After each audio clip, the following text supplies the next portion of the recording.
खरं तर आता मला प्रेस घेणं किंवा आता काही बोलणं, कारण माझ्या मुलाखती झालेल्या आहेत, सभा झालेल्या आहेत, भाषणं झालेली आहेत, त्याच्यामधनं अनेक गोष्टी मी बोललेलो आहे. परंतु काल आमची जिथे सभा झाली शिवतीर्थावरती, तिथेच काल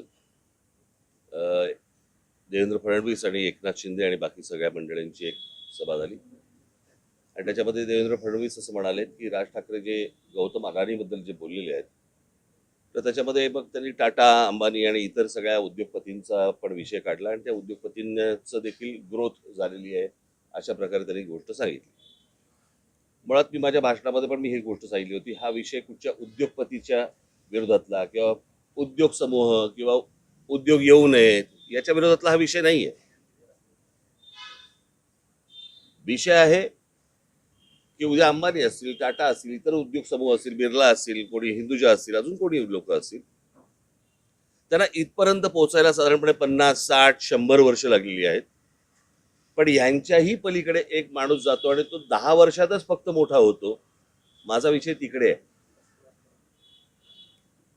म्हणजे उद्या तुमचं सिमेंट पासून, स्टील पासून, पोर्ट्स पासून, एअरपोर्ट्स पासून, विजेपासून या सगळ्या गोष्टींची मोनोपॉली ज्या वेळेला एका माणसाकडे यायला लागते, त्यावेळेला एखादा माणूस हा या देशाला वेठीस धरू शकतो आणि त्याला सगळ्या गोष्टी पुरवणारं हे केंद्र सरकार ज्या वेळेला असतं आणि त्यांना ज्या वेळेला केंद्राकडनं ज्या वेळेला पूर्णपणे एक रेड कार्पेट असतं आणि कुठेही जा आणि काही करा, माझा आक्षेप इकडे आहे. उद्या उद्योगधंदे वाढले, उद्योगपती वाढले, उद्योग आल्यानंतर इथे रोजगार निर्माण होतो, रोजगार निर्माण झाल्यावरती बाबा घरं उभी राहतात, मुलं मुली उभी राहतात, त्यांना नोकऱ्या मिळतात, त्यांचे संसार उभे राहतात. त्याच्यामुळे उद्योगाला विरोध आहे वगैरे हे असल्या मूर्खपणा माझा बोलण्यातनं नव्हता आणि नाही आणि येणारही नाही कधी. परंतु एक गोष्ट मला आपल्याला नमूद करू इच्छितो मी आपल्या समोर की या सगळ्या ह्याच्यामध्ये अंबानी घ्या, टाटा घ्या, अजून कोणी उद्योगपती घ्या, बिर्ला घ्या, कोणी यांची एम्पायर स्वतः उभी केलेली आहेत. यांचे उद्योग स्वतः उभे केलेले आहेत.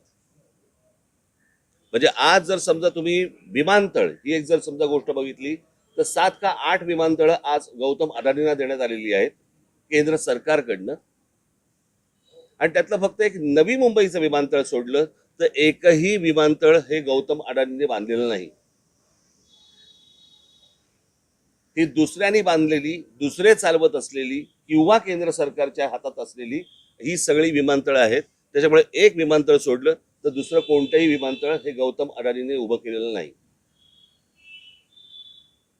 पोर्ट्स याच्यामध्ये एक मुंद्रा पोर्ट सोडलं तर जेवढी पोर्ट्स आता त्या गौतम अदानींच्या हातामध्ये आता आहेत त्यातलं एकही पोर्ट हे गौतम अदानीने स्वतःहून उभं केलेलं पोर्ट नाही. ही दुसऱ्यांची पोर्ट्स होती, त्यांना गन पॉइंट वरती आणून त्यांच्याकडनं ही संपूर्णपणे पोर्ट्स विकत घेतलेली आहेत.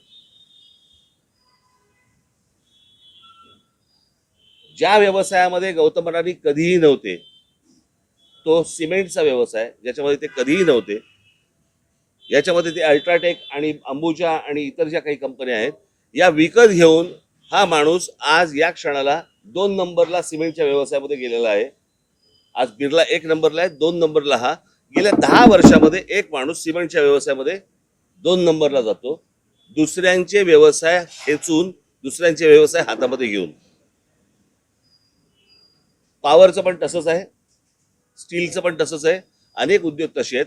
सो मला फक्त मुख्यमंत्र्यांना सांगायचंय की हा विषय हा कोणाच्या ग्रोथचा नाहीये. ग्रोथ कशी होतीये, स्वतः उद्योगपतीची वाढ कशी होतीये, तर ती वाढ मला असं वाटतं समजून घेणं हे गरजेचं आहे. देशातल्या प्रत्येक नागरिकाने समजून घेणं गरजेचं आहे.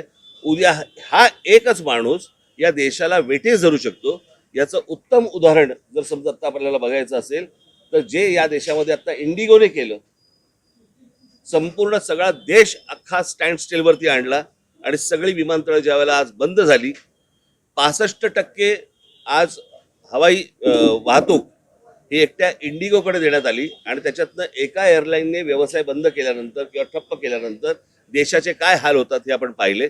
मला असं वाटतं हा धोका सर्वाधिक आहे आणि तो धोका मला असं वाटतं मुख्यमंत्र्यांनी समजून घेणं गरजेचं आहे किंवा त्यांना समजणं गरजेचं आहे किंवा अर्थात समजला असेल पण ते आता सांगतील तरी कोणाला. तर ही गोष्ट प्रामुख्याने मला असं वाटतं की लोकांसमोर जाणं गरजेचं होतं. आणि हे उद्योग उभे करत असताना गौतम अदानींना अर्थसहाय्य कुठून झालं, कोणकोणत्या बँकांना आणि कोणकोणत्या इतर इन्स्टिट्यूशन्सना यांना अर्थसहाय्य करायला लावलं. उद्या जर अशा प्रकारचं जर उद्या गोष्टी कोलॅप्स झाल्या तर नोकऱ्यापायी नोकऱ्या जातील, देश बर्बाद होईल आणि सगळं हा एक दिवस देश ठप्प होईल. माझा सांगण्याचा उद्देश हाच होता. आणि एक ते टूल वापरून ज्यावेळेला महाराष्ट्रामधली शहरं ज्यावेळेला काबीज करायला ज्यावेळेला तुम्ही जाता, तो धोका मला असं वाटतं महाराष्ट्रासाठी खूप मोठा आहे. त्यावरतीचं माझं भाष्य होतं. हे मला तुम्हाला फक्त सांगायचं. ठीक आहे, धन्यवाद.